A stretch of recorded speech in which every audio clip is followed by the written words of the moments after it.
Apple pie. That's right. It's that week again. So I'm really excited to be here with you guys. You may or may not be able to tell I got a little bit of color on me. We just got back from Mexico. We were in Cancun with the family for 5 days, but had a great time down there. But the entire time I was down there, I was thinking about what am I going to share with you guys today, right? Now, there's so many different things that we can talk about when it comes to running a construction business. So many different things, especially when it comes to your mindset.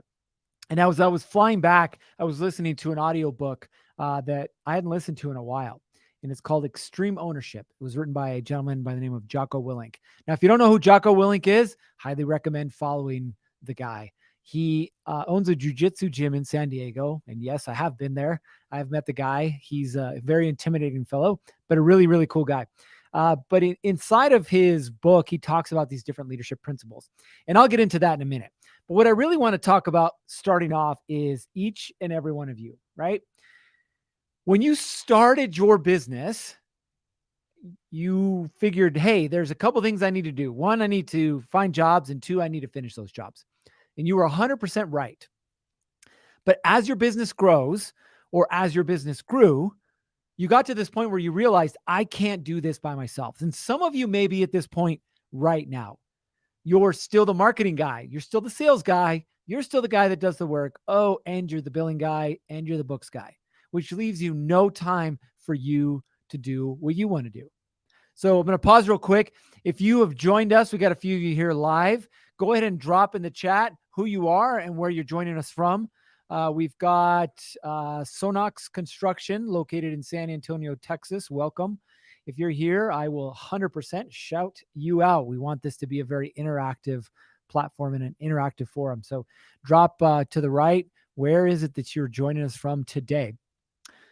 Anyway, so back to this concept of leadership, right? When you started your business, we got Trey again. Thanks for coming back, Trey, Boom Property Solutions. But when you first started your business, you didn't start with an idea of what it was going to take to be successful. Most of us don't, because at that point, it's 100% hustle and grind mode. What is hustle and grind mode? It's strictly, I got to get jobs and I got to get those jobs done so I can turn around and go to the next job, right? That's what hustle and grind mode is. Tim O'Connor, good to see you. Plumbing contractor in California. Appreciate you being here. So how is it that we get out of hustle and grind mode? Well, first of all, it's not an overnight thing. And I could tell you this because I've experienced it. I've seen different contractors do this. Hey, look, I have a business and it runs really good with me. I'm going to build out a team. And so they build out a team, but it's the wrong team. But they don't know that because they've never done this before. So then they turn around and they start to spend less time with their business, which in theory they should be able to. But because they hired the wrong team and they haven't taught their team what to do, what ends up happening? Everything implodes. I saw this with a gutter company in Boise. I saw this with a painting company in Denver, Colorado. I saw this with a roofing company in Dallas, Texas. I can give you example after example after example. Kyle, Lane Interiors out of Charlotte, welcome. Michael, Mike BMF Services, build more fences. I like it. I'm not going to try and pronounce where you're from in Michigan, but welcome. So what ends up happening is we get to this point where what we want to have happen isn't happening, but we can't go back to the way that things used to be. And so we're stuck, right? Now, how do we get out of this stuck mode? I'm going to get to that, but I'm going to share a story with you first. Most of you may not know this. I am a retired police officer. I worked in Mesa, Arizona, which is a suburb of Phoenix. It is one of the 10 largest cities in the U.S., so it's a pretty large city. I worked there for 17 years. And if you know anything about police work, it's not what you think it is, right? Most people watch cops or, they watch the police chases on YouTube and they think that that's what police work is all about, right? Shooting guns and driving fast and arresting the bad guys. And to a point it is, but there's so much more behind it, right? Now, I didn't realize this when I first joined up. I'm going to date myself here. I joined up because of September 11th. I wanted to join the military. I was going to go sign up and my wife said, hey, that's a really good idea. However, if you join, we're done. She didn't want to be a single mother. So I was like, okay, what else am I going to do? And my buddy across the street said, hey, I'm going to be a cop. You should be one too. Fair enough. went down and applied and got hired on, and the rest is history, as they say. But when I first started, I thought that police work was all about me. It was about what was I doing today to make the world a better place? What was I doing to change the world? What was I doing to whatever it was, right? Mario from Kansas City, welcome, Mario Cornejo. And so I had this really skewed sense of reality because I fully believed that everything depended on me. Like I was somehow going to change the world one arrest at a time, or I was somehow going to take down the cartel one arrest at a time. Like that's what I just believed was going to happen. And it was this skewed sense of reality because the truth is, no matter how hard I worked, nothing changed. Let me repeat that. No matter how hard I worked, nothing changed. See, because I fully believed that I was the one that was responsible for everything, that I was the one that was going to ensure the success or failure of whatever it was, whether it be a low-level drug operation or whether it be something major. And as I started to progress in my career, I started to realize that I couldn't do it all on my own. In fact, it wasn't meant to be done all on my own. Victor with Rhino Builders, welcome. And I had to learn how to work as a team. I had to learn what it meant to not only be a teammate, but also be a leader inside of this organization. And so a few years in, I was blessed with the opportunity to be part of the SWAT team. Now, if you guys are familiar with the SWAT team, they're the cool people that cops call when they're in trouble. Inside joke. But the SWAT team does have... I like that drum. That's good. The SWAT team does have better equipment, right? But it's not the equipment. They have better vehicles. But it's not the better vehicles. What is it that makes the SWAT team better at what they do? And it's this concept that Jocko talks about, and we'll get to here in a minute, called extreme ownership, right? It's an understanding that together is how we're going to get this done. But ultimately, I'm the one responsible for owning whatever it is that I was assigned to do. And trust me, at times it was a really boring job. At times I was covering the back window while all the cool kids were banging in the front door, right? Not a lot of fun, but that was my job. Every now and then there would be somebody who would just try and run out the back and, we'd arrest them and tackle them and all that fun stuff. But most of the time it wasn't a very fun job. But what I understood was there was no way that we're going to be successful if I tried to do it all on my own. And there was no way I was going to be successful, or we were going to be successful, if I assumed all the responsibility. And so before every operation, we would have what was called a briefing. And our briefing was nothing more than, what are we doing? How are we doing it? And what role does everyone play? That's it. What are we doing? How are we doing it? What role does everyone play? And it was a very simple concept. But what it allowed us to do was be very clear on how we were going to get the job done, which was either arrest a bad guy or execute a warrant or, whatever it was. And when I retired from police work, I kind of put all that stuff in the back of my mind. And I said, okay, that chapter of my life is over. That doesn't apply to construction. That doesn't apply to contracting. That just applies to police work. Man, was I wrong. Because think about it. As a contractor, what questions do you ask yourself every morning? What are we doing? How are we doing it? What role does everyone play in getting it done? Sound familiar? It should. Because as a contractor, your job is to get shit done. Your job is, I collected a check or a partial payment or signed a contract, whatever, that I was going to do this thing. Now I got to figure out how I'm going to get it done. So I want you guys, before we get into this idea of extreme ownership, I want to pose a question. Very simple question, but a very transparent one. I want you to rate yourself on a scale of 1 to 10. Now, I know I haven't given you all the criteria. That's okay. But I want you right now to rate yourself on a scale of 1 to 10. How would you rate yourself as a leader? Be honest. As a leader. Now, some of you guys might be saying, hey, it's just me. Some of you may be saying it's just me and my cousin Bobby. Some of you may have a team of 20 or 50 or 100. Doesn't matter. Drop it in the chat. How would you rate yourself as a leader on a scale of 1 to 10? I will tell you, when I first started our remodeling company, I thought I was a 7 or 8. It was great inside of my head. But the truth is, my project manager had no idea exactly what I wanted him to do. I wasn't communicating it with him. My laborers just showed up and did whatever they thought they needed to do. And I kept having to fix all the problems, right? So the truth is, I was a 3 or a 4. Kyle dropped 6 on my best days. Okay. I appreciate that honesty there. 5 or 6 is probably where it is that we're going to end up. Michael, there you go. 5 or 6. Michael's a 5 or a 6. That's where we're going to end up. Now, I wanted you guys to rate yourself because I'm going to ask you some questions now that are going to adjust where it is that you might rate yourself. And I know some of you guys are driving in your car. Appreciate you guys listening. If you're watching, appreciate you guys watching. But listen, ultimately, why are you here? You're here to better yourself. So let's work on bettering yourself. Victor, we got 6, still room for improvement. Thank you, my man. You are 100% dead on. So here's some questions I want you to consider. As a leader, okay? As a leader, number 1, does your company have a clear vision? Okay. Does your company have a clear vision? Now, for those of you that don't know what a vision is, it's not where you like take some magic mushrooms or get, bit by a poison frog and start to hallucinate. That's not the vision we're talking about. We're talking about where is it that your company is going today? Where are you going as a business, right?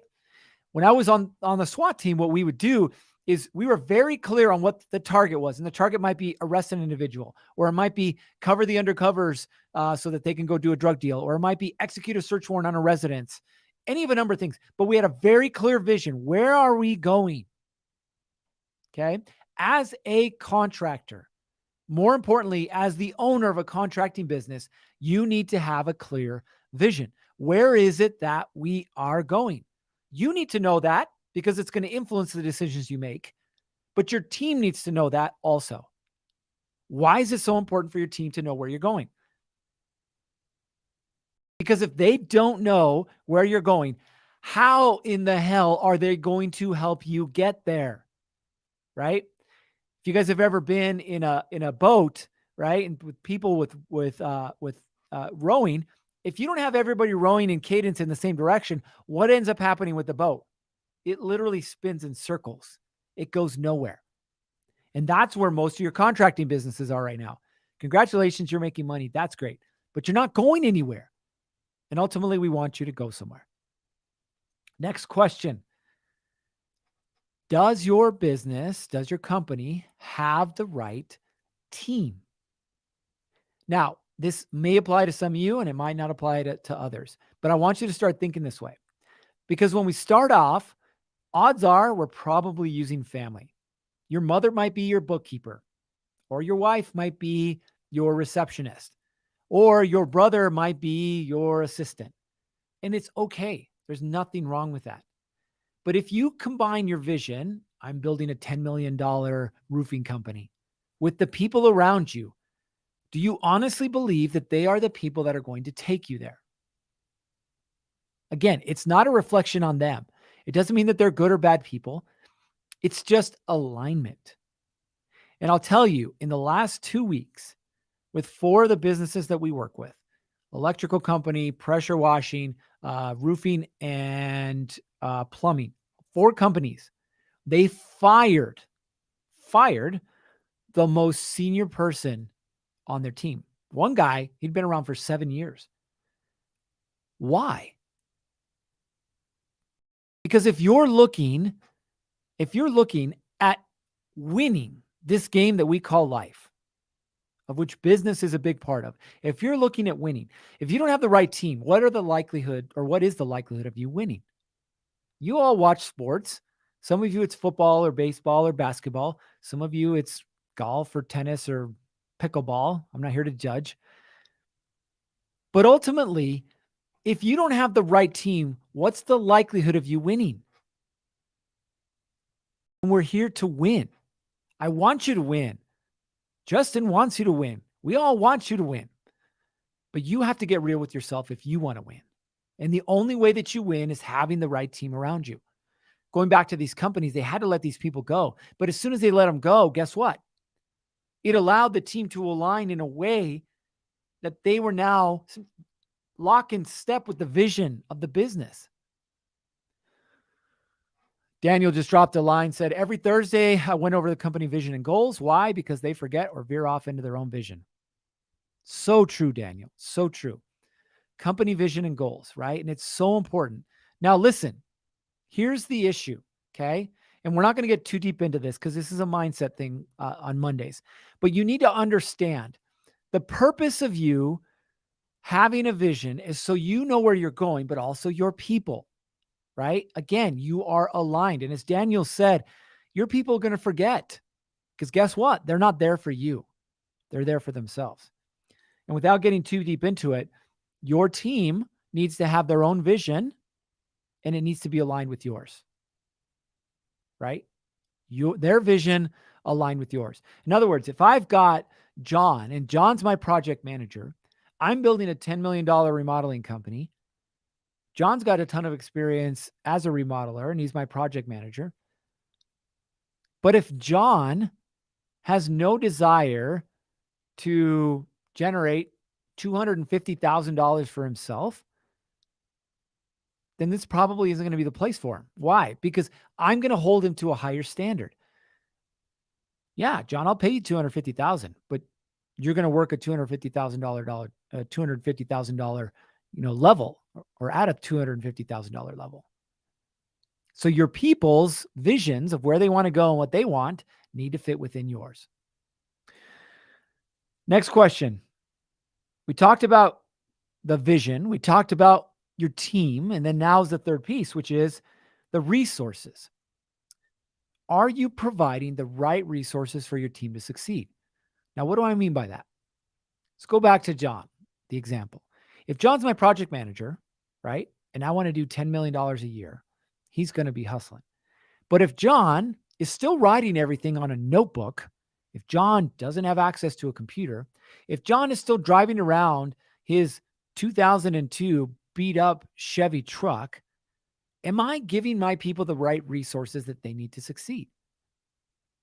Do I have a CRM, which y'all should know what a CRM is at this point, but do I have a way to keep track of my leads, to put out my estimates, to offer financing, to do the things that my team is going to need to have access to in order to succeed, right? This is why Contractor Plus exists, right? To give you the tools that you need to get the results that you want. Each of the members of your team is going to need specific tools. For some people, it might be, if you're a plumber, it might be plumbing specific tools. For some people, it might be access to a vehicle. For some people, it might be access to a computer or software or a combination of it. It might be specialized training. But ultimately, your team is going to need tools and resources in order to get the job done, right? The thing that you want done. If you're familiar with Virgin Airways, Richard Branson, the guy has created, I forget how many, I think it's $4 or $5 billion companies, not $4 to $5 billion worth, but 4 or 5 different $1 billion companies. And he was asked the other day, how is it that you create $1 billion company? Guess what he said? Number one, I have a very clear vision of where I want this thing to go. Number two is I find the absolute best people and I pay them more than what they're worth. And number three, I give them the resources that they need and I get the hell out of the way. See, the formula is the same. Contractors are no different. I know y'all like to think you're different. We don't drink Red Bulls. We drink Monsters. We're rock stars. And congratulations. It's still an energy drink, right? I don't have work shoes. I'll have work boots. Well, congratulations. Like you're still putting something on your feet, right? You have tools of the trade. Every tool is different for every business. But at the core of every business, if you don't have a clear vision, if you don't have the right team, and if your team doesn't have the right resources, there's a high likelihood that you won't achieve the results that you want. So I want you guys to drop now in the chat. We're going to ask you the question again. knowing that you need a very clear vision, knowing that you need the right team, and knowing that your team needs the right resources. If you were to rate yourself on a scale of 1 to 10 as a leader, now knowing those things, how would you rate yourself? I'm curious on if the numbers would change. I'll tell you right now, full transparency, I'm probably operating at a 4 or 5. It's the truth, right? Now, we're in the process of putting some pieces in place that'll increase that to a 6 or a 7. I don't ever believe there's a 10. There's a 10, and you're doing something wrong, because you should never be a 10. There's always room for improvement. So where would you rate yourself as a leader? Knowing, again, your company needs a very clear vision. We're helping 1,000 homeowners re-roof in the next 10 years, right? Whatever it is. How would you rate yourself? We got Benjamin, 8.75. That's pretty high, my man. I like it. There's some confidence there. Travis, we've got 2 to 3. They have the tools, but I don't have the right people in management. Appreciate that, Travis. And that's a big, what's the word? A big revelation, but it's also something like you have to admit, right? And for you to admit that, now you know what you need to do next. Tools in the hands of the wrong people will never be used properly. You know that, right? So let's put the right people in the right place and give them the right tools. Let's see. We've got suddenly thinking I'm not even, and it cut off. See if I can get the rest of that. And you may not think that you're even. Let's see, Michael, you wrote 5 or 6. Maybe you're not even a 5 or 6, and that's okay. That's okay. See, we're not here to kick you in the balls. Well, maybe a little bit, but we're not here to make you feel bad about your business. What we want to do is give you a sense of reality and an understanding of what you need to do to get the results that you're after. We've got quite a few on the call. Most of you guys are listening, and that's okay. But this is what I want to leave you with. I want to leave you with this one singular thought. Every time you listen to us or a podcast or a YouTube show or a whatever, and it's related to business, I don't want you to listen just for the sake of listening. I want you to listen for the sake of saying, what do I need to take from what I'm listening to or watching and implement into my business? It might be, hey, you know what? I need to buy John a truck. Or it might be, hey, you know what? I need to upgrade and get 4 more people inside of Contractor Plus, right? And whatever it is, it needs to be a very singular thing, right? A thing you can focus on. Trust me, there's so many things out there. Kyle, appreciate that. Tree Fitty, 3.5. But there's so many things out there that you can work on. So many things. But just pick one thing, right? Out of our conversation today, when it talks about you being a leader, is it vision? Is it the right people? Is it the right tools? What's the one thing you need to work on? And even inside of that, if it's the right team, what's the one person you either need to hire or fire that's going to make the biggest improvement for your business, right? One thing at a time. Okay, so last thing, drum roll. We got the drum roll? I don't know. Let's see if we got almost a drum roll. Not quite a drum roll. Listen, in January, and this is, we're announcing it live right here, right now. In January, we are hosting a conference in Salt Lake City called American Contractor Live. 500 contractors from the trades, builders, remodelers, all in one room, all learning how to be better husbands, better fathers, better builders, right? Our theme is build from within, because at the end of the day, I can show you how to make money. You can go watch YouTube videos and learn how to make money, but it's not about the money, right?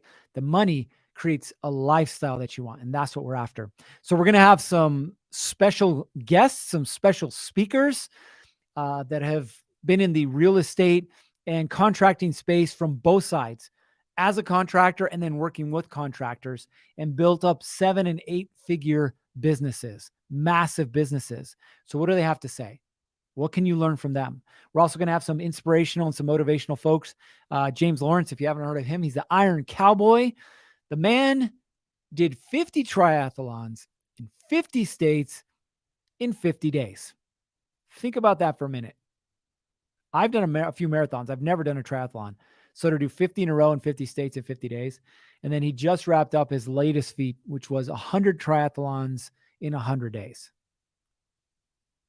Absolutely insane. But what's the mindset behind that? What does it take, right, to do something like that? And how does that apply to you and your business? We'll also have some specialty people. If you have questions about Facebook ads, organic marketing, paid marketing, sales, any of a number of things, we'll have the folks in the room that can help you out. So come join us. You can go to AmericanContractorLive.com.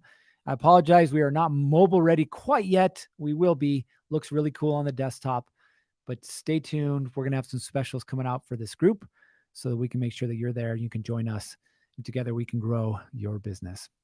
All right. As always, take the thing. What's the one thing that you need to do in your business today to get closer to where it is that you want to go? And go apply it. All right. You know what time it is. It's time to get after it. 3, 2, 1. Off you go.